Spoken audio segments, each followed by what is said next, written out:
भक्त और भगवान का संबंध कितना अटूट होता है, आप इस सुंदर वृतांत से जान जाएंगे। एक बार की बात है, एक संत जगन्नाथ पुरी से मथुरा की ओर आ रहे थे।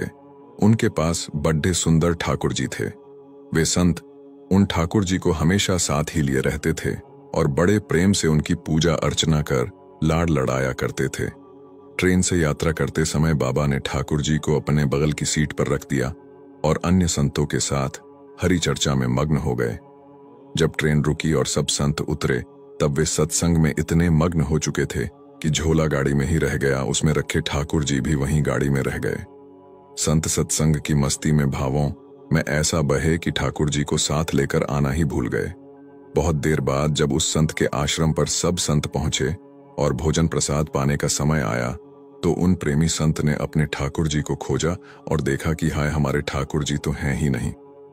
संत बहुत व्याकुल हो गए, बहुत रोने लगे, परंतु ठाकुर जी मिले नहीं। उन्होंने ठाकुर जी के वियोग में अन्न जल लेना स्वीकार नहीं किया। संत बहुत व्याकुल होकर विरह में अपने ठाकुर जी को पुकारकर रोने लगे। तब उनके एक पहचान के संत ने कहा, महाराज, मैं आपको बहुत सुंदर चिन्हों से अंकित नए ठाकुर जी दे देता हूं। परंतु उन संत ने कहा कि हमें अपने वही ठाकुर चाहिए जिनको हम अब तक लाड़ लड़ाते आए हैं। तभी एक दूसरे संत ने पूछा, आपने उन्हें कहाँ रखा था?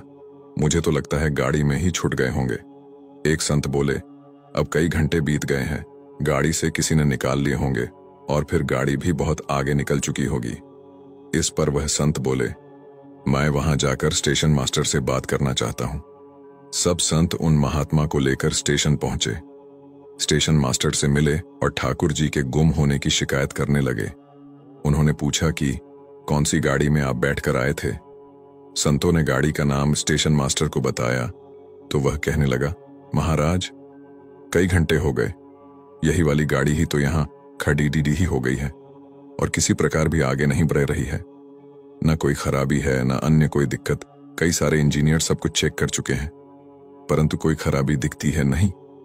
महात्मा जी बोले, अब भी आगे बढ़ेगी, मेरे बिना मेरे प्यारे कहीं अन्यत्र कैसे चले जाएंगे? वे महात्मा अंदर ट्रेन के डिब्बे के अंदर गए और ठाकुर जी वहीं रखे हुए थे जहां महात्मा ने उन्हें विराजित किया था। अपने ठाकुर जी को महात्मा ने गले लगाया और जैसे ही महात्मा जी उतरे, गाड़ी आगे बढ़ने लग गई। ट्रेन का चालक, स्टेशन मास्टर तथा सभी इंजीनियर सभी आश्चर्य में पड़ गए और बाद में उन्होंने जब यह पूरी लीला सुनी तो वे गदगद हो गए। उसके बाद वे सभी जो वहां उपस्थित, उन सभी ने अपना जीवन संत और भगवंत की सेवा में लगा दिया। भक्तो भगवान जी भी खुद कहते हैं ना, भक्त जहां मम पग धरे तहां धरूं में हाथ, सदा संग लाग्यो फिरूं, कबहू न छोड़ूं साथ। मत तोला कर इबादत को अपने हिसाब से, ठाकुर जी की रहमतें देखकर अक्सर तराजू टूट जाते हैं। प्रभु भक्ति हमारी आत्मा का उत्सव है। प्रभु की भक्ति यानी प्रभु से एकमयता, तन्मयता। भगवान की भक्ति करते करते भक्त क्षीर नीर की तरह एक हो जाता है। दूध और पानी दोनों भिन्न द्रव्य हैं, परंतु ये दोनों जब एक साथ मिल जाते हैं तब एक रस हो जाते हैं। उसी प्रकार भक्त और भगवान का भी दूध और पानी जैसा संबंध है। उन्होंने कहा, भक्त और भगवान के साथ एकमेकता का संबंध जोड़ ढाने के लिए परम आलंबन कोई हो तो वह भक्ति है। कृपया वीडियो देखने के बाद शेयर अवश्य करें